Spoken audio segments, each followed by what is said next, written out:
Hello दोस्तों, welcome back to my channel. मैं थोल्ला भाई पीके में आपका स्वागत है। तो दोस्तों, औसत का आज हम सवाल बताएंगे जिसमें लिखा होगा वर्गों का योग या घनों का योग। इस तरह से अगर सवाल आता है तब आप पेपर में कैसे करोगे, इन सारे प्रश्नों को हम डिस्कस करते हैं। तो आपका जो प्रश्न है, देखो पहला ही प्रश्न है आपका, लिखा गया है कि प्रश्न में कि 1 का स्क्वायर, 3 का स्क्वायर, 5 का स्क्वायर, 7 का स्क्वायर, 9 का स्क्वायर और 11 का स्क्वायर, 11 तक की विषम संख्याओं के वर्गों का औसत पूछा गया। तब आप कैसे करोगे? देखो, सबसे पहला काम यहाँ पे n का वैल्यू आपका कितना दिया गया, तो ये आपका दिया गया 11। जब भी विषम संख्याओं की बात की जाए, विषम संख्याओं के वर्गों का योग पूछा जाए, कि वर्गों का औसत अगर पूछा जाएगा तो फार्मूला हो जाएगा n, हो जाएगा n प्लस में 2 हो जाएगा और बटे में आपका 3 हो जाएगा। आपको यही फार्मूला लगाना है। तो यहाँ n की जगह पर हम 11 लिखेंगे, हो जाएगा 11 प्लस में 2 हो जाएगा, बटे में यहाँ पर 3 हो जाएगा।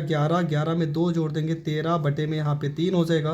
गुणा करेंगे 13 कम 13 और 13 कम 13 में 1 जोड़ देंगे तो यहाँ पर 14 हो जाएगा।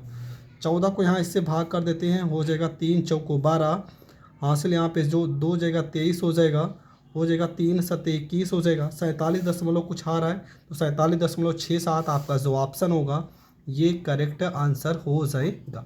ठीक है, तो पहला सवाल आपको इस तरीके से करना है और ये फार्मूला, ठीक है, ये फार्मूला आपको ज़रूर याद कर लेना है। जब भी विषम संख्याओं की बात करेगा तब आपको यही फार्मूला लगाना है। आपका जो अगला सवाल है, लिखा है लगातार 15 तक की प्राकृतिक संख्याओं। देखो यहाँ पे घनों लिखा है, यहाँ पे वर्गों का सवाल था, यहाँ पे घनों का सवाल है। तो घनों के लिए फार्मूला क्या होगा? लगातार आपसे 15 पूछा गया, मतलब n का वैल्यू आपका कितना हो जाएगा? n का वैल्यू हो जाएगा 15। जब भी घनों के वर्गों का औसत पूछा जाएगा, घनों के वर्गों का औसत जब भी निकालना होगा तब हम फार्मूला लगाएंगे। यहाँ पे आपका हो जाएगा n प्लस में 1 का होल स्क्वायर, बटे में यहाँ पे 4 हो जाएगा। ये फार्मूला लगाएंगे हम, तो n की जगह पे हो जाएगा 15, यहाँ पे 15 प्लस में 1 का होल स्क्वायर, बटे में यहाँ पे 4 हो जाएगा। यहाँ पर आपका हो जाएगा 15, 15 में 1 जोड़ेंगे 16 का स्क्वायर है तो 16 गुणे 16, बटे में 4, 4 चौको यहाँ पे 16 हो जाएगा। 15 को 4 से गुणा करेंगे, 15 चौको 60, गुणे में 16 हो जाएगा। 16 को 6 से गुणा करेंगे, 16 छक्का 96, 960 और ये आपका हो जाएगा करेक्ट आंसर। तो ये प्रश्न भी आपको बहुत अच्छे से समझ में आ गया होगा। देखते हैं अगला प्रश्न इस टाइप का कौन सा है। तो देखो, इससे रिलेटेड ये सब सवाल हमने पहले भी डिस्कस किया है। हम आज वर्गों से रिलेटेड, देखो ये प्रश्न है, लिखा है 2 का स्क्वायर, 4 का स्क्वायर, 6 का स्क्वायर, 8 का स्क्वायर, 10 का स्क्वायर, 12 का स्क्वायर, लगातार 6, और यहाँ पर एक शब्द लिखा है सम संख्याओं के वर्गों का औसत पूछा गया है। तो फार्मूला आपको पता होना चाहिए। यहाँ पर हम पहले फार्मूला लिख रहे हैं। जब भी सवाल सम संख्याओं का आएगा, सम संख्याओं के वर्गों का फार्मूला आएगा, सम संख्याओं के वर्गों का औसत जब भी निकालना होगा तो फार्मूला होता है n प्लस में 1, 2n प्लस में 1 पूरे के बटे में यहाँ पर हो जाएगा 3 हो जाएगा। ठीक है, तो यहाँ पे आपका n की जगह पे 6 लिखेंगे, हो जाएगा 6, 6 में 1 जोड़ेंगे तो यहाँ पे 7 हो जाएगा। यहाँ पे 2 छंग 12, 12 में 1 जोड़ देंगे तो यहाँ पर 13 हो जाएगा, बटे में यहाँ पे 3 हो जाएगा। 3 एकम 3, 3 यहाँ पे दूना 6 हो जाएगा। 7 को 2 से गुणा करेंगे 14 हो जाएगा, गुणे में 13 हो जाएगा। गुणा कर देंगे तो 14 तिया 42 के 2 हासिल आ गया 4, 14 एकम 14 में 4 जोड़ देंगे 18, 182 करेक्ट आंसर होना चाहिए। तो यहाँ पर देख रहे हैं कि ऑप्शन में 182 है कि नहीं। तो सवाल में 6 सम संख्याओं के वर्गों का औसत 182 नहीं है। तो यहाँ पर आपको क्या करना है, सबसे पहले देखेंगे फार्मूले में तो कोई गलती नहीं हुई है। तो फार्मूले में गलती हुई है, देखो यहाँ पे 2 होना चाहिए, यहाँ पे n नहीं होना चाहिए, यहाँ पे 2 हो जाएगा, यहाँ पे 2 हो जाएगा। ठीक है, 2 सत्ते 14, यहाँ पर हो जाएगा 14 गुणे में 13, बटे में यहाँ पे 3 हो जाएगा। तो 14 को 13 से गुणा करेंगे, हो जाएगा 14 तिया 42, 14 एकम 14 में 4 जोड़ देंगे 18, बटे में यहाँ 3 हो जाएगा। 3 से इसको भाग करेंगे, 3 छक 18, यहाँ पे दशमलव लगेगा तो 0 हो जाएगा, फिर 3 छक 18 और 3 छक 18 मतलब 60.67 अगर कोई ऑप्शन है तो ये आपका 3 पचे 60.65। ठीक, देखो ये वाला ऑप्शन 60.65 है, 60.67 ऑप्शन नंबर डी जो होगा ये आपका हो जाएगा करेक्ट आंसर। तो ये प्रश्न भी आपको बहुत अच्छे से समझ में आ गया होगा। आपका जो अगला प्रश्न है देखो क्या लिखा है, थोड़ा सा प्रश्न को चेंज करते हैं। लिखा 3 संख्याओं में से दूसरी संख्या पहले की 2 गुनी है तथा तीसरी संख्या 3 गुनी है। 3 संख्याओं में दूसरी संख्या पहले की 2 गुनी है तथा तीसरी संख्या 3 गुनी है। अब देखो सवाल कैसे हल होता है। मान लेते हैं यहाँ पर एक संख्या, 2 संख्या, यहाँ पे 3 संख्या, ठीक है। एक को हम मान लेते हैं पहली संख्या, एक को मान लेते हैं दूसरी संख्या, एक को मान लेते हैं तीसरी संख्या। कह रहा है कि पहली संख्या जो दूसरी संख्या है वो पहली संख्या की कितनी गुनी है, 2 गुनी है, और तीसरी संख्या पहली संख्या की कितनी गुनी है, तो ये 3 गुनी है। अगर इसे हम 1 मानेंगे तो इसका 2 गुना क्या होगा, 2x होगा, और इसका 3 गुना क्या होगा, 3x होगा। अब प्रश्न में देखते हैं, लिखा है देखो दूसरी संख्या पहली की 2 गुनी है तथा तीसरी संख्या 3 गुनी है। तीनों संख्याओं का औसत कितना है, तीनों संख्याओं का औसत है 44। तो पहली और तीसरी संख्या का अनुपात आपसे अंतर पूछा गया। तीनों संख्याओं का औसत कितना है, 44 है। तो यहाँ पर देखेंगे तीनों को अगर हम जोड़ लेते हैं, 3x प्लस में यहाँ पे 2x प्लस में x, कितनी संख्या है 3, तो बटे में 3 हो जाएगा। औसत कितना आ रहा है 44, तो यहाँ पे 44 हो जाएगा। 3 2 5 में 1 जोड़ेंगे 6x बटे में 3 हो जाएगा, बराबर में 44 हो जाएगा। 3 एकम 3, 3 से 6 को काटेंगे 2 आ जाएगा, 2 से 44 को काटेंगे यहाँ पे 22 आ जाएगा। मतलब x का वैल्यू कितना आ जाएगा, x का वैल्यू आ जाएगा 22। आपसे पूछा क्या गया है, आपसे पूछा गया है पहली और तीसरी संख्या का अंतर क्या होगा। पहली और तीसरी संख्या, पहली और तीसरी संख्या का अगर अंतर देखा जाए, 3x में से 1x गया, कितना आ गया, यहाँ पे 2x आ गया। तो अंतर कितना होगा, x का वैल्यू 82 है, तो 2x बराबर 2 गुणे 22, 22 दूना कितना हो जाएगा, 44 हो जाएगा। तो ऑप्शन में 44 है कि नहीं, पहले ये चेक करते हैं। तो पहली और तीसरी संख्याओं का अंतर क्या होगा, ये प्रश्न में 44 ऑप्शन में है नहीं, ठीक है।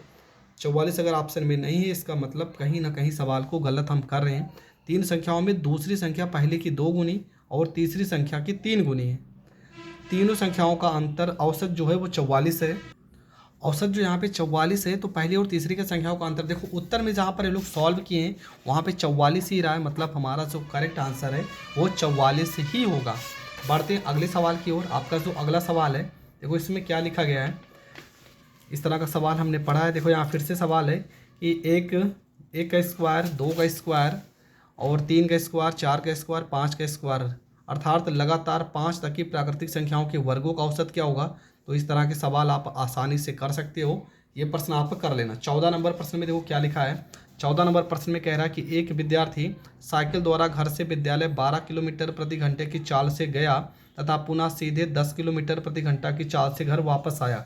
तो बताइए कि विद्यार्थी का औसत चाल क्या होगा। देखो औसत चाल का फार्मूला होता है, औसत चाल का फार्मूला हो जाएगा 2xy बटे में x plus y, x plus में y, ये होता है औसत चाल का फार्मूला। और इस फार्मूले की सहायता से आप आसानी से कर सकते हो। सवाल में 12 और 10 दिया गया है, तो यहाँ पे हो जाएगा 2 गुणे में 12 गुणे में 10 हो जाएगा, और यहाँ 12 प्लस में 10 हो जाएगा, हो जाएगा 2 गुणे 12 तो हम 120 हो जाएगा, 12 में 10 जोड़ेंगे यहाँ पे 22 हो जाएगा। 2 से 22 को काट देंगे 11 आ जाएगा, मतलब 120 बटे में 11 आ जाएगा। ये हो जाएगा 11 कम 11, यहाँ पे 10 दशमलव, ऑप्शन में देखेंगे 10 दशमलव समथिंग में कोई आ रहा है, तो 10 सही 10 बटे 11, ठीक है। 10 सही 10 बटे 11 आपका जो आंसर आ रहा है किलोमीटर प्रति घंटा, ये आपका हो जाएगा करेक्ट आंसर। तो ये प्रश्न भी आपका बहुत अच्छे से कंप्लीट हो गया। बढ़ते हैं अगले प्रश्न की ओर। आपका जो अगला प्रश्न है देखो क्या लिखा है। एक परिवार में सोमवार से गुरुवार तक का औसत पानी 136.5 लीटर है।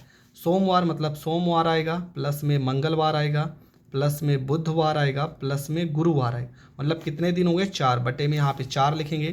कितना पानी आ रहा है 136.5 लीटर, मतलब यहाँ पे सोमवार प्लस में मंगल प्लस में बुध प्लस में गुरु बराबर हो जाएगा 4 पंचे 20, दशमलव लगाएंगे, हासिल आ गया 2, 6 चौको 24 में 2 जोड़ेंगे 26, हासिल आ गया 2, 13 चौको 52 में 2 जोड़ देंगे तो यहाँ पे 54 हो जाएगा।